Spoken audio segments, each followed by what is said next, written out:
ግብጽ በህዳሴው ግድብ ዙሪያ የቆየና የተለመደ ጥያቄዋን ዳግም ይዛ መጥታለች።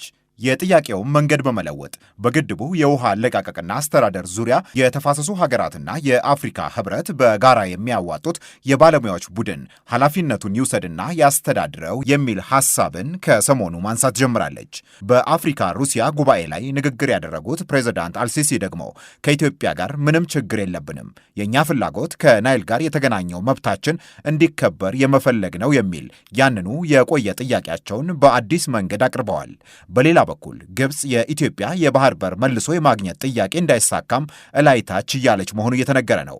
በቀይ ባህር ላይ 2000 ኪሎ ሜትር የሚሸፍን የባህር ዳርቻ ያላት ግብጽ በኤርትራ በኩል የአሰብን በጅቡቲ በኩል የዶራሌ ወደቦችን ማሻሻል በሚል በመስማማት የኢትዮጵያ ፍላጎት እንዳይሳካ ለማድረግ እየሞከረች መሆኑ እየተነገረ ነው። ለመሆኑ የኢትዮጵያና ግብጽ ግንኙነት በዚህ መንገድ የሚቀጥለው እስከ መቼ ነው?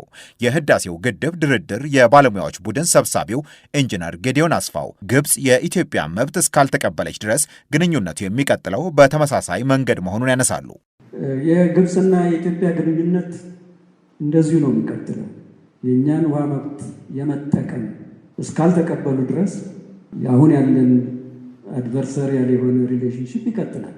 ጥሩ የሚሆነው ይህንን ተመክረዋል። አሁን ዩናይትድ ስቴትስ ከፍተኛ አማካሪ በመጡ ጊዜ ይህንን ተናግረዋል። እንግዲህ የግድብ የግብፅ አማካሪዎች ይህንን ምክር ቢወስዱ ጥሩ ነው። አመለካከታችሁን ተዉ።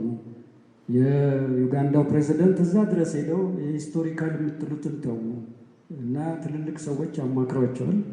ይህን ወስደው የኢትዮጵያን የውሃ መጠቀም መብት እስካልጠበቁ ድረስ ሪሌሽኑ ጥሩ ይሆናል ብዬ አልገምትም። ስለዚህ ኳሱ ያለው እነሱ ጋር ነውና ይህንን የመጠቀም መብታችንን አክሴፕት አድርገው ጀኒውን የሆነ ኮኦፐሬሽን፣ ጀኒውን የሆነ ኔጎሽዬሽን ማድረግ ይገባቸዋል። ግብጽ በብዙ ምክንያት በዙሪያ ባሉ ሀገራት ሁኔታ ውጥረት ውስጥ ያለች ሀገር መሆኗን የሚያነሱት ደግሞ የታሪክ ተመራማሪው ፕሮፌሰር አደም ካሚል ናቸው። በዚህ ሁሉ ውጥረት ውስጥ ያለችው ግብጽ ገፍታ የኢትዮጵያን የባህር በር የማግኘት ጥያቄ ማስቆም እንደማትችል ያብራራሉ። ወደ ኤርትራና ጅቡቲ ለመጠጋት የሚደረገው ሙከራም ብዙም የሚያስኬድ አይነት አይደለም ይላሉ። በጎናቸው የባከነ እድል አለ። የፈለስቲን ጉዳይ እዛ ጎረቤታቸው ላይ ነው ያለው። መፍትሄ ያላገኘም እስካሁን ድረስ። በሊቢያ በኩል ያለው ተጽዕኖ እንዳለ ሱዳን ፈራርሳለች። ሱዳን ወደ ነበረችበት ትመለስ ማለት 50 ዓመት ያስፈልጋታል እንደገና። ስለዚህ ግብፅንም ይሄ ያሳስባታል። የየመን ሁሲዎች ጉዳይ አለ በቀይ ባህር በኩል። ቀይ ባህርም ሰላም የለውም። ይሄ ሁሉ እያለ በጅቡቲ በኩል ሊገቡብን ይችላሉ። ኢኮኖሚ የማጣበብ ሁኔታ፣ የባህር በር እንዳናገኝ ብዙ ጥንቅጥ የሚያደርጉት የኤሪትሪያን ጉዳይ ይመጣሉ። ኤሪትሪያን ለማቀፍ ጥረት ያደርጋሉ። የኤሪትሪያን የውስጥ ሁኔታ በደንብ አላጠኑም። ሰውየው በዝብሶ ካሁን በኋላ በራሱ ተቃዋሚዎች ኤሪትሪያ እኮ ማለት ዛሬ ፓርላማ የሌላት፣ ኢንተርኔት የሌላት፣ አልጋ ወራሽ የሌላት ምንም የሌላት ባዶ ሀገር እኮ ነች። በአፍሪካ ቀንድ ላይ እንደው እኛ የራሳቸው ጉዳይ መርጠዋል፣ ፈልገዋል። ግን ለእነሱም ጥቅም ሲባል በብቸኝነት ኢትዮጵያ ናች ደግሞ መጠቀም ትቻለው በዛ ወደብ። ሌላው ቀርቶ እንኳ አሰብን በኪራይ ቢሰጡ ኑሮ እያከራዩ እኮ መኖር የሚችሉ ግን ያን ከቢሆን 370 ሺህ ሚሊሻ እኮ ነው ያፈራው ኢሳያስ አፈወርቅ። ስታቲስቱን ብነግርህ ማመን ያቅትሃል። ያንን ወደብ መጠቀም የምትችለው ኢትዮጵያ ብቻ ናት። ተከራየችም ከፈለችም አለችም እንጂ ኡጋንዳ መቶ አይጠቀምበት፣ ኬንያ መቶ አይጠቀምበትም። ግን ግብፅን ታሪካዊ ጠላት አድርጎና ምንም ውጤት አታመጣም ብሎ እጅን አጣጥፎ መቀመጥ እንደማይገባም ያነሳሉ። ሀገራት የጋራ ጥቅም ካላቸው ሁሌም አብረው መሆናቸው የተለመደ ስለሆነ ሊያግባባ የሚችል መንገድን መፈለግ ያስፈልጋል ይላሉ። ሁለቱን ሀገራት ለማቀራረብ መሞከር ያለበት ሌላ መንገድ መኖሩንም ፕሮፌሰር አደም ያነሳሉ። እኛ የዲፕሎማሲ ሚና በጣም ጠንካራ መሆን አለበት። እዚህ ላይ በተለይ በአረቡ ዓለም ላይ ያለውን ግንኙነት፣ አረቡ ዓለም ጋር ያለን ግንኙነት፣ የህዝብ ለህዝብ ግንኙነቱ፣ የታሪክ ግንኙነቱ ኢትዮጵያ እስልምና ያበረክ ይሄ መነሻ ማድረግ ጠንካራ ዲፕሎማሲ ያስፈልገናል።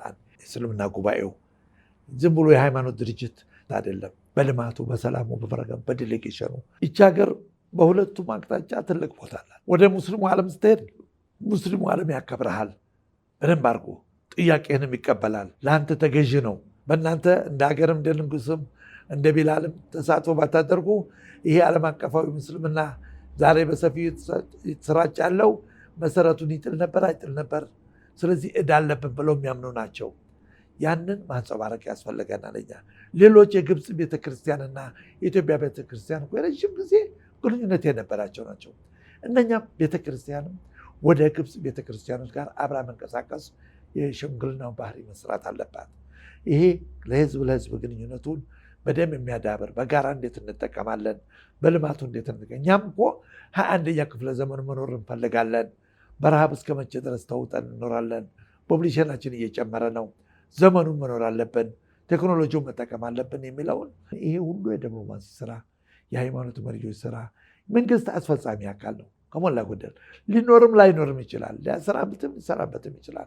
ጥሩ ከሰራ ይቆያል፣ ጥሩ ካልሰራ ደግሞ አስረክቦ የማይሄድበት ጉዳይ የለም። አንጋፋው ዲፕሎማት አምባሳደር ጥሩነህ ዜና ደግሞ የሁሉም ነገር መሰረቱ በሀገር ውስጥ ያለው ሰላም የተረጋጋ መሆን መቻል አለመቻሉ ላይ የሚወሰን እንደሆነ ያብራራሉ። በኢትዮጵያ ጉዳይ የግብፅን ረጅም እጅ መቁረጥ የሚቻለው በዚህ መንገድ ብቻ መሆኑን ያብራራሉ። በሰላም አትሸጥም፣ በሰላም አትኖርም፣ በሰላም አታድግም፣ እበጠብጣለሁ ብሎ ግብጾች በገንዘብ በሌላ በፖለቲካ እየበጠበጡ ነው።